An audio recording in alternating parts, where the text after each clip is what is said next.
your host, Sarah, and I'm your other host, Morgan.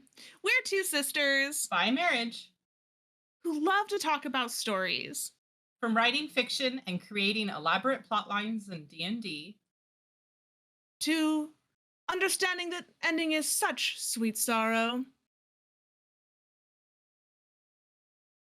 we're Out out of of initiative. initiative. I like Yeah, the drama. It's great. it's fun. Uh, I am extra dramatic today because we're talking about endings, and I'm horrible at endings in writing, both narratively, like just in writing fiction, and also coming up on a really big ending for us in our D&D game. So I desperately want your help, Sarah. Teach me how to write endings. Okay, I will try. No pressure. Yeah. Endings are tough. I think they, beginning a story obviously is tough, but endings um definitely there's a sense of loss when when you finish a book, you're saying goodbye to these characters, you're saying goodbye to this world, and then when you're writing, you're just even more invested. There's such a connection that you have, and so you want the ending to reflect the character's growth, but you want it to satisfy the reader as well. And I think that's always a tricky task to do, because you want the reader to be satisfied and to be happy, but you also want the character to end where is a good place for them to end. And it's tough. It's tough. So, but I also really want an ending that sticks with the reader or the players long after the story has closed. And sometimes it feels like it has to be dramatic, but like, am I overthinking this? Like, have I really dressed today like a widow at her own husband who she murdered funeral? I did that like like thinking as a joke, but like I also feel like that's how I approach endings. Like it has to be some cataclysmic, huge, earth-shattering thing, and is that the only way to do it? I mean, I think just the natural progression of the story, you're going to have your climax towards the end of your story. It's going to be in Act 3. It's going to be one of your final chapters. I would say it's usually like the fourth or third chapter to the end, and then in my case, I usually have one chapter afterwards that kind of wraps up everything. So about the 90 to 95% mark, you're going to have your climax. That's just the natural progression of a story. So it does ramp up. There's a lot of tension. Everything that's been built up at the beginning finally comes to a climax. Your hero meets the antagonist and one of them succeeds or something happens. So I think that's just the nature of writing stories. But the climaxes, they don't have to be like an epic battle. They can just be your hero finds, if they were adopted, they find their birth parents or something. It could be something that's a lot more like a gentle climax that's exciting. And they worked really hard at the beginning of the story to find this and the mystery and everything. So it's more like a resolve of their journey instead of just like this great battle. Um, so yeah, it's tough though. It's because you don't want it to necessarily be so big that there's more loose ends created from that climax. You definitely don't want to reveal more that wasn't built up at the beginning. And I think that's when readers kind of feel a little cheated sometimes. What do they say? What is the God hand of God? What is that called? Deus Ex Machina. Yeah, Deus Ex It's Machina. Hand of the Machine? God of the Machine? I can't Yeah, remember. yeah. I can't remember either, but it's that. And I think you see that in movies or you see that in books. And I think when your main character, has worked really hard to accomplish something or has grown, and then at the end they're faced in this final confrontation, and someone else just shows up and like helps them. It's like, where were they at the beginning? Like I feel cheated. I feel robbed of this story. So you have to make the ending, if they do succeed or don't succeed, it has to be justified and earned. Their entire growth hinges on that final interaction. They're now using all the strength they've gained or lessons or whatever they're now using at the end. You see it come to a culmination. And I think with D&D it's the same way. You want the characters their growth and they're getting stronger and better spells and they traveled a lot more. And so now when they finally get to the big bad or they finally, get to their ending place, they've resolved a lot of their either backstory stuff. Yeah, you want it satisfied for everybody. So So, promise and payoff, right? So we learned the skills, the character had to go through some struggles, and then we get that payoff. We get that in the end, we get that like, good job, you worked for it, and now you've got it, and that's cool. We love that. From a D&D perspective, as a character, we were just talking about this. There was a TikTok where a guy said, shoot the monk, like throw stuff at the monk. The monk has the ability to deflect missiles and throw them back. And how badass is that? Like everyone likes that. So you should shoot the monk. And I know that our monk in our campaign has commented on this recently. He was like, man, why does no one ever shoot any arrows at me? To be fair, he's a melee fighter. So anyone who could shoot an arrow at him, he gets up really close. And like I missed my shot. But it's interesting because I was like, oh, that's one of those things that like you guys get these abilities and these magic items and everything builds and builds and builds up until the end of the story. And I want to make sure that I pull on what you've learned, right? Like a character in a novel. I want you to use what you've learned, the information and the skills and abilities, and I want you to layer them all on top of each other, and you're going to use that to save the world. And that sounds so cool, but at what point am I working too hard? Like at what point are you as a player like, okay, he's up there, yeah, I got a book of shadows, but like it doesn't need to come up every 5 minutes. oh yeah, and all the magical items that we've acquired, we're not going to use them every single session, but we have them in our back pocket, and so when the time does come up, we have it. We have more access to those special abilities or special weapons or items. Yeah, I That's I think you have the high level wizards that have access to counter spell. You need to throw spells at them, give them opportunities. I think, and again, it's just we could we have a whole discussion on creating encounters and that kind of thing because you're not going to be able to every time have that. But we've discovered that with higher levels, like it's almost higher stakes. Like we can take on more stuff, but they're doing a lot more damage too when they finally do get ahead. And so yeah. I do like that tension as you get higher levels in your game, which is it's how it should go. It should continue, to become harder and harder, more strategic and more careful, and yeah. So magic items shouldn't come up every session, right? But I also don't feel like they should be the only solution to every puzzle. I think we've talked about this a little bit before when we talked about making custom magic items. If I make you a custom magic item, cool, excellent. I love that you're using this custom thing when you think to use it and when you want to use it. But like, especially if it's a wall of text or it's a niche item, as a DM, I try really hard to never ever write a puzzle that the only solution is that one magic item that you have to remember you have, which is hard, and remember how to use it, because I think that's asking too much. But I also think that am I deflecting? I'm trying hard not to talk about the ending by talking about the middle. Talking about the middle. Are you so with our campaign coming close to an end, are you feeling like there's still too many loose ends? Are you feeling like there's certain characters that haven't got enough time? Because there's definitely with D&D, with each of the backstories, everyone kind of needs their own story, right? Like an arc. Plus there's and if we're, depending on your backstory, if you write like some characters like Ruby, my cleric, doesn't really have much of a backstory. There wasn't really much to pursue there. Where Zila, my warlock, has a lot more. And so I think you kind of want everyone to have their moment, but no matter what, you're going to have some that are a little bit more than others. Do you feel like there's still more to explore, or do you feel like everyone's pretty good in that aspect? This is kind of funny because I think this is the place where we talk a lot about how writing fiction and writing D&D stories or running D&D games have a ton of overlap.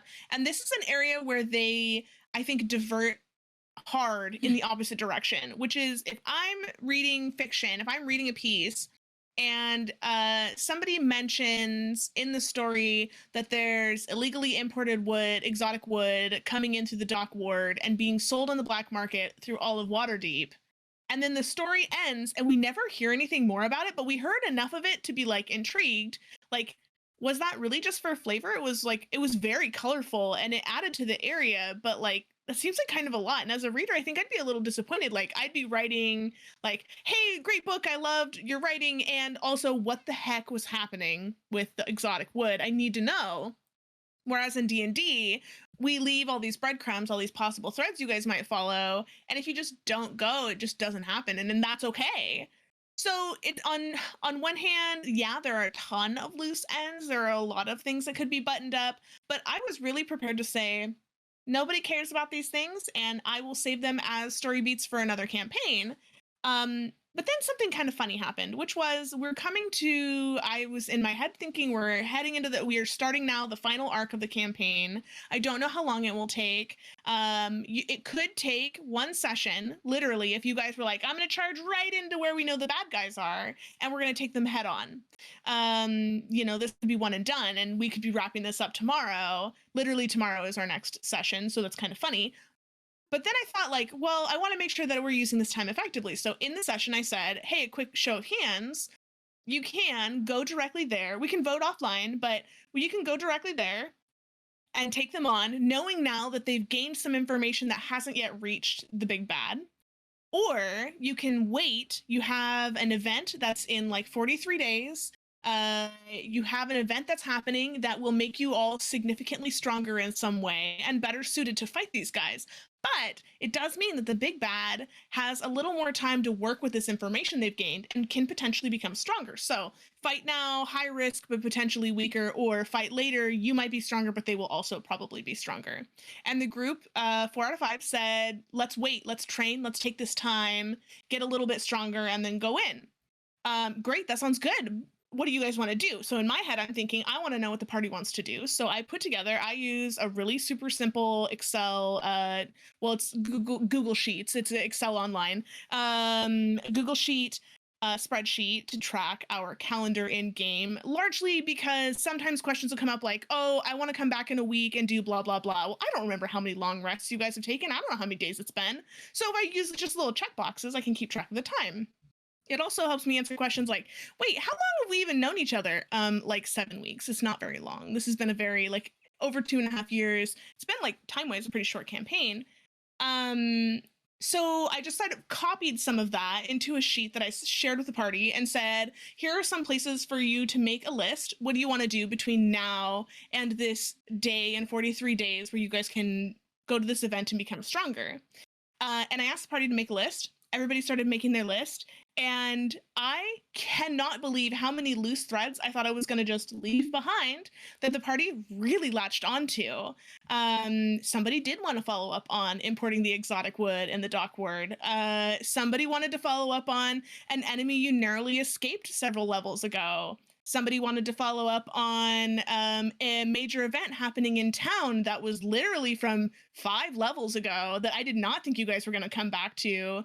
And you've all added, first of all, 2 amazing things, which is what you want. So now I know what to write based on specifically what these players want to do. And number 2, a ton of content. So like we went from this could end tomorrow to, oh, I think that you guys have added potentially up to another year to this campaign if we were going to try to see all of these things through.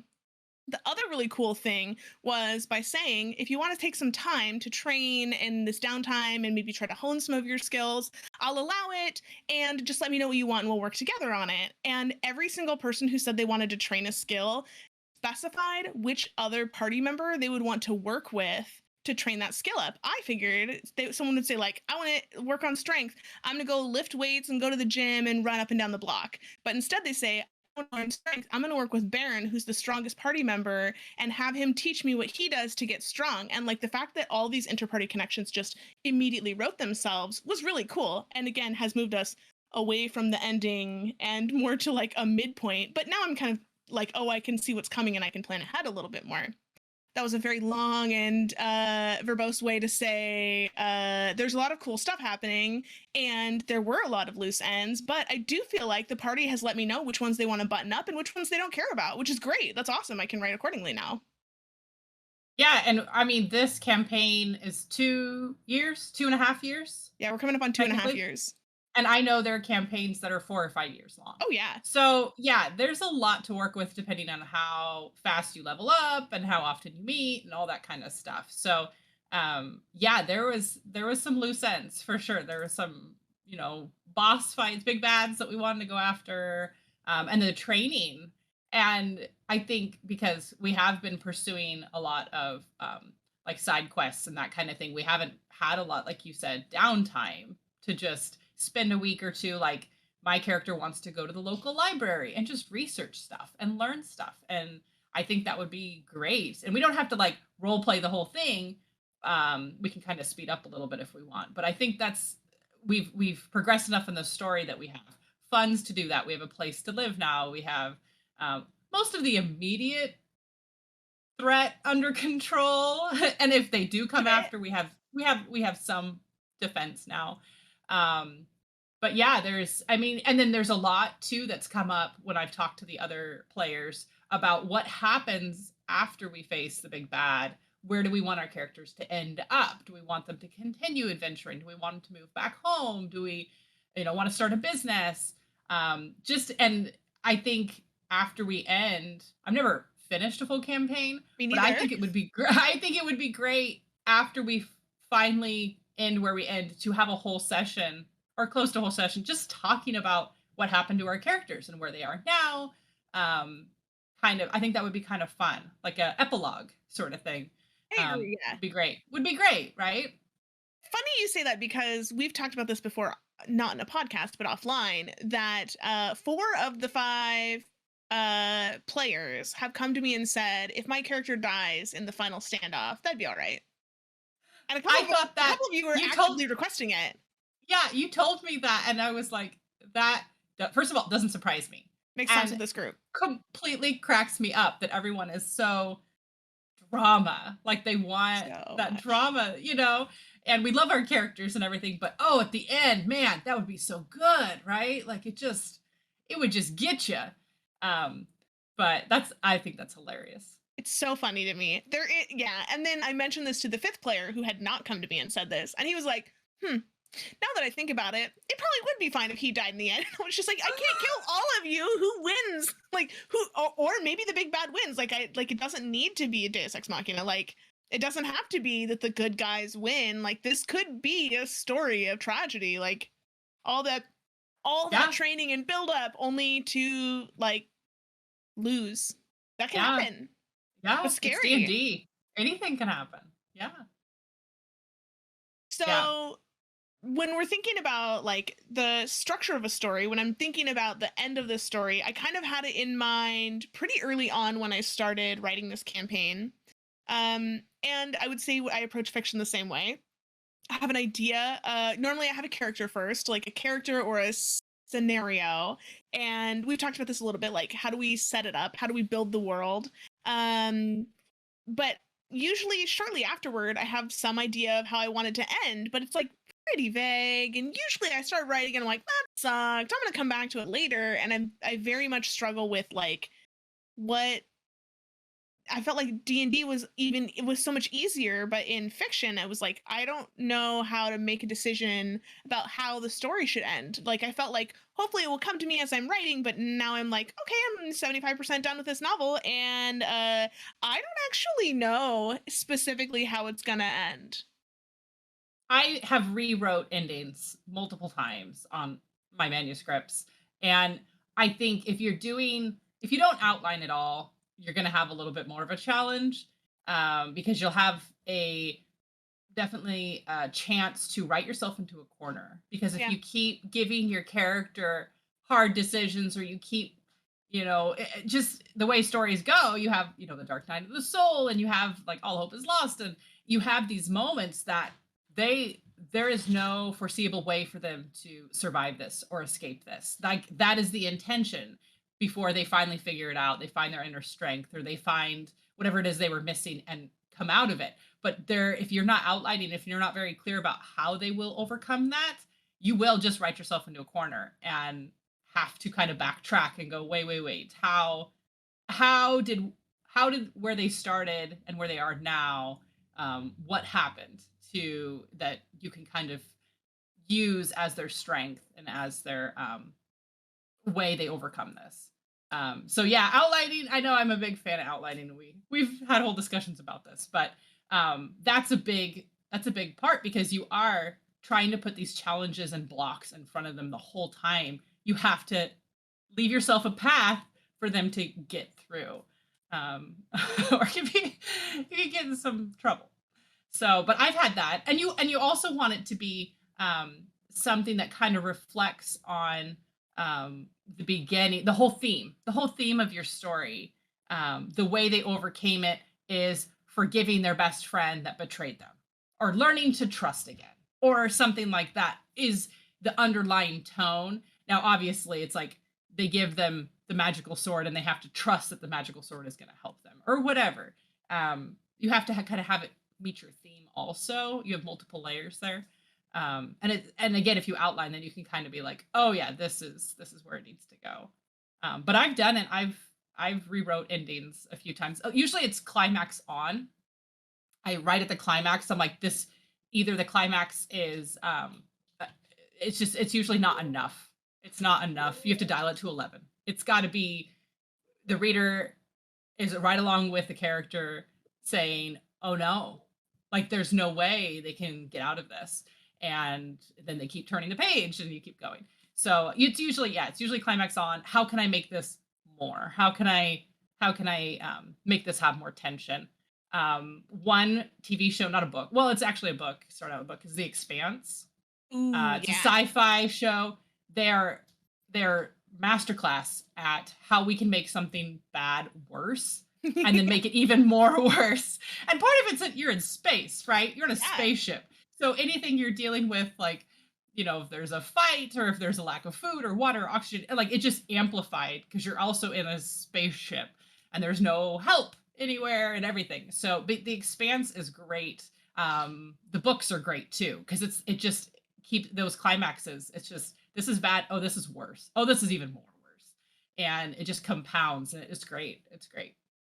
Well, so that's interesting because a couple of years ago I heard Jim Butcher speak at a panel at Emerald City Comic Con, and he talked about scope creep, which I think is such an interesting concept.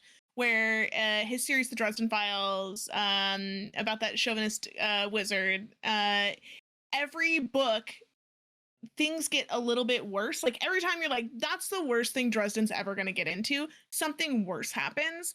And you get to a point where, like, he was saying, when you're writing, you get to a point where, like, they're going to have to save the world. And then what's the next book about? Like, the universe? Like, how much bigger like, at some point, you've on a grander scheme written yourself into a corner because you can't go any bigger than that. Yep. There's definitely a ceiling. Like with Avengers or a lot of those, it's like aliens attacking or time, going backwards or 50% disappeared. Like you cannot get any higher. Like that's it. That's where you are. And I think that's why a lot of people like Spider-Man because it's like more localized. Yeah. Like his neighborhood, there's like one bad guy. Yeah, there's definitely a ceiling. So you kind of have to keep that in mind too. So your readers or whoever is they don't get bored because it does you get kind of that burnout after a while. Oh, good. We're saving the world again. Oh, man. Now it's the timeline. There's nothing bigger than the. Oh, look. You found something somehow bigger. Yeah, I think about that a Yeah, lot, especially in D&D, because I think, like, you saved the town. Nice. And now you have to save the region. Nice. And now you have to save the world. And, like, so then what? Like, we saved the world. And, like, what do you want to bring on? A god? Fuck off. I can take that. Like, I did it yeah, already. yeah. Game of Thrones kind of does that too, where they're having the political turmoil, but then there's also the White Walkers that no one's paying attention to. So it's like in the background the whole time. So that was really good because it's like the reader knows that there's something way worse than this drama for the throne. Like that shouldn't even matter. And so that was great because it just steadily built more and more throughout the books. So what obviously you're an advocate of outlining, but when we're thinking on a grand scale, as far as writing endings, I've got that blank page in front of me. Maybe I've outlined, maybe I haven't. I might have some rough idea of where this is going. I'm not going to let my scope creep up. I'm going to make sure that there's a payoff to this promise that you made me earlier in the book. All of the great, terminology that we hear used around fiction, which I think also applies to D&D. So I'm staring at this blank page. What is your advice? Like, how do I start? Like, where should I go from here to get through this ending and at least get that first draft done? Um, well, definitely your character, your main character or characters. My agent has worked with me on this multiple times when I've written the whole manuscript, and then she's like, okay, now you need to go outline it because we can, there's some areas, right? And the first thing she asks with my character, and she'll just ask me, we'll have a phone call, and she'll ask me, what is their emotional wound, internal wound, and what is their misbelief? So what do they Mm, believe to be true wholeheartedly that's wrong? And what is their emotional wound? What is the one thing that someone could say to them that would break them? And then you just kind of work on that because that's going to be your climax. That's what they're going to have to face. They're going to have to face this misbelief that they believe, whatever truth it is, that they believe. And it's going to have to make them reflect and realize that they were wrong. And at the core, what would hurt them the most and how do they face that, how they overcome that. So every character gets that, even side characters, even if they have a few lines, because that will drive their motivation. Every choice they make, every situation you put them in, if you can go back to that's how they will make their choice. And it'll drive your story forward, and it'll keep the momentum, and it'll make the character feel more real, because they're gonna be that's their core belief. That's how they are. And you can have, as your story progresses, you can have side characters or any interactions they have question that belief that they have. Um, and have them kind of I think we've talked about this before, the attack by ally. They'll question, be mm, like, you really think you need to go into that castle and steal that treasure now? Like, really, that's really what you want to do? Well, I have to. That's the only way I can afford to bail out my brother that's been in jail. Like, that's the only way. That's the only way to do it. And their best friend is like, is that really what And so you have that attack by ally, and that just makes them really question their core belief, like what they believe. But that's their drive. They're gonna go into that castle. They're gonna make mistakes. They're gonna get caught. They're gonna get, sold to a gladiator arena or whatever. And so that's you have to constantly be crossing that and throughout your story until the end when they finally figure it out. So that definitely, when you start, sit down with your characters, the eye color, hair color. Yeah, sure do that too. It's nice to go back later because I've had characters' eye color change throughout. Um, so that's good too. Or start a Pinterest board, like with actors or models that you think look like it, so that you can kind of reflect. The more you can prep ahead of time, the less you'll have to stop in the middle of drafting and be like, do they have brown hair? Or is it more like red hair? And then if you stop, then you stop writing. yeah. So yeah, the more you can prep ahead of time, Pinterest board or whatever, have their internal conflict or their misbelief and emotional wound. Definitely have those front and center, and then just refer back to those whenever an obstacle is put in front of them or anything like that. And then you have your world building and all that, and your main arc. But that will get a lot of your story written for you. Whatever scene, you can have scenes plotted out too. Every time you come to that scene, then you know how your character's going to go from A to B, based on their choices. Talked about this. I only plot sex scenes. I don't plot anything else. Wait, should I be writing romance? It's kind of coming it's together for me now. I used to just do chapter by chapter, and I still do a little bit, but I've gotten to the point, and I've heard other authors talk about this too, especially ones veteran authors, been writing a long time. They go scene by scene. They really go scene by scene, and then they'll decide, oh, the scene is too long. I need to break it out into smaller scenes. Or this scene, for example, if a character comes to something that's way too much of a challenge for them, like, back into a corner, can you move that scene somewhere else? Like Mm. later. So you can write and it's not garbage. Like you can just shuffle the scene to a different time. Or, they have like, there's usually a scene where you're in a car or you're traveling and it's like kind of just this back and forth. And it's kind of a trope where you have like a car ride scene and it's usually like slower pace. So you probably don't want to put that or right in the middle of the climax. Like that's probably something you want at the beginning, but you don't want it too close because it'll slow down everything. So like you can kind of move your scenes around and ignore chapters, and then go from there. You're So giving me that's so something many I've started. ideas. That's something I've started developing. And for more motivation, you have some scenes like sex scenes or like the fun and games section where they're like doing some cool training or whatever. I call those my candy scenes. So those are ones I will put off and I will write the harder scenes, like the really emotional ones, or just the ones that are really complex, more characters introduced, or if they go to a new place and you have to describe the architecture. That's like my biggest struggle is an Oh, interior of a mansion. I have to yeah. describe it.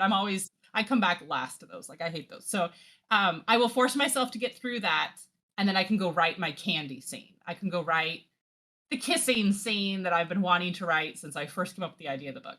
I dangle that as a cherry, and then I can go write it. And then I love it because then you're like, yay! I finally get to the point that I've wanted to write. So yeah, that's It's part of my motivation.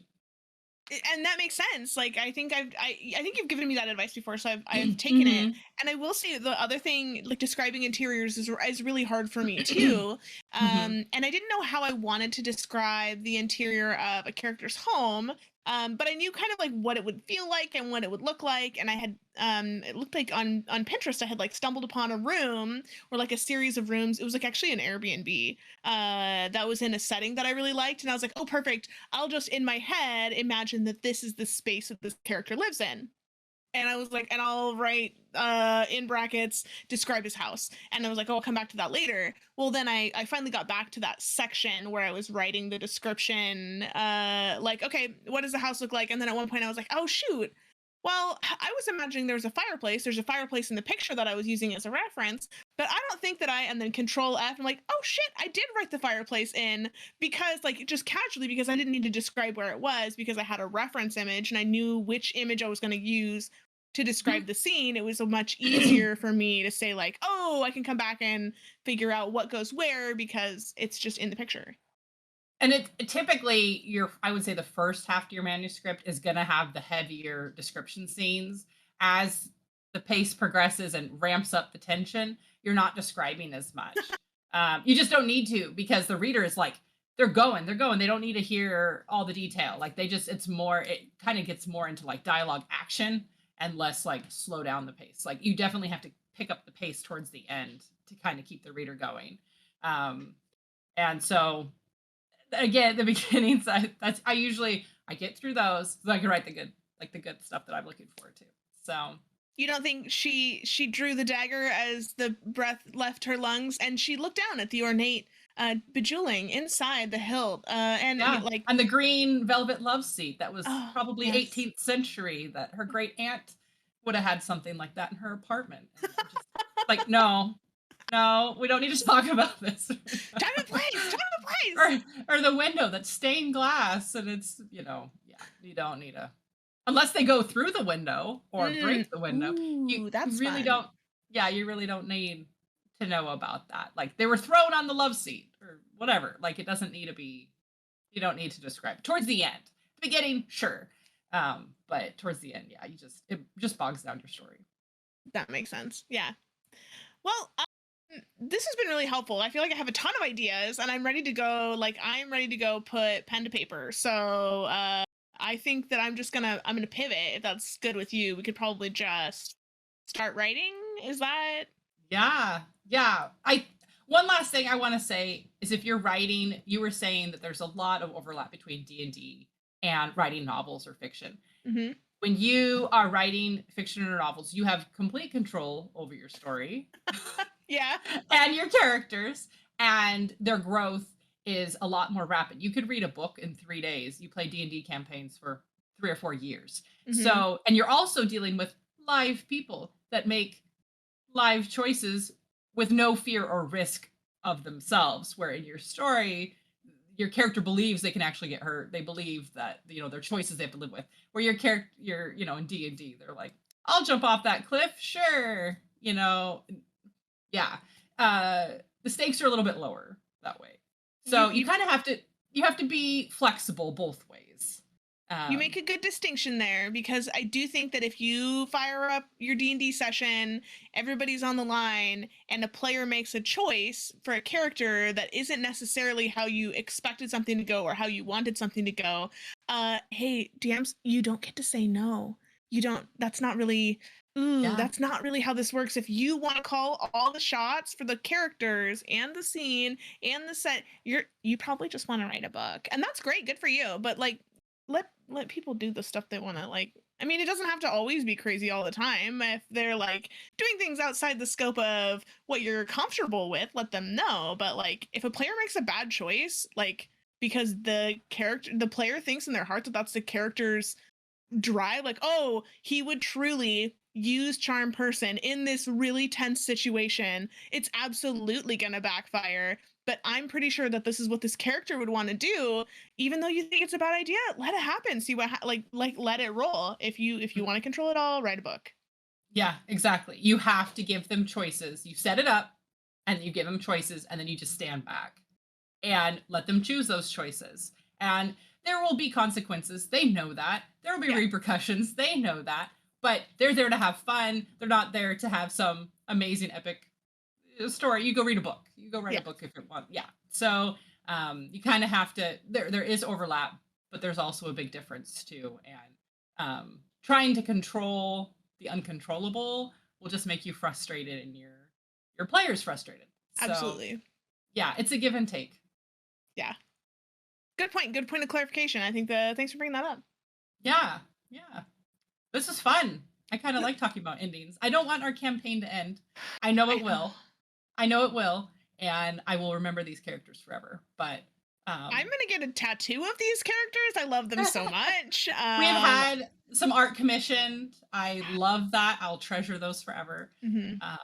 So yeah, but I think it has to. And with D&D, it's kind of fun because you can be like, these characters are still alive. They're still doing. You can imagine what they're still doing. Or if you still play in the same Faerun, you still play in the same world. Maybe they're doing something still, and you'll run across them at some point. So that's always kind of fun too. Yeah, I think they will live in a very special place for me. This is definitely the, well, I mean, we've talked about this is the only campaign we've ever ended. I will say this is the only time I've ever played D&D that we've had the same group of people and the same group of characters consecutively for this long. We've never ended a campaign before because it always like, peters out, and Hmm. like then we take a break, and then we start with new people, and then someone moves away, and so it's pretty exciting, and it's also really scary. Yeah, yeah. Well, thanks for talking to me today. I feel like we put off ending this podcast episode for long enough, and I think it's very fitting. So we have been out of initiative, but we're going to get back into it. So get out there and roll some dice and tell some stories, and we will see you next time. Thanks for joining us. Bye. It's just like it's working, everything's fine, and then suddenly like, but I think it's gonna be okay. And like worst case, we're a whole week in advance, 2 weeks in advance on this one, so hopefully I can take a look at it and it'll be fine. And if it's not, then we can re-record and that'll be okay. I can't. So on my end, I can't hear them very well. But when I was editing and in Yeah. the video, I was like, "What is that sound? Is it like an old man yelling?" And you're like, "Oh, it's the dogs." But on your recording, I can hear them clear as day. Like they came through really strong. I think they're done. Okay. Yeah, they're done. So, So there's a lady walking. oh, We'll give it like 30 seconds. She'll be gone. And my Yahoos will be done. Thanks for listening to Out of Initiative.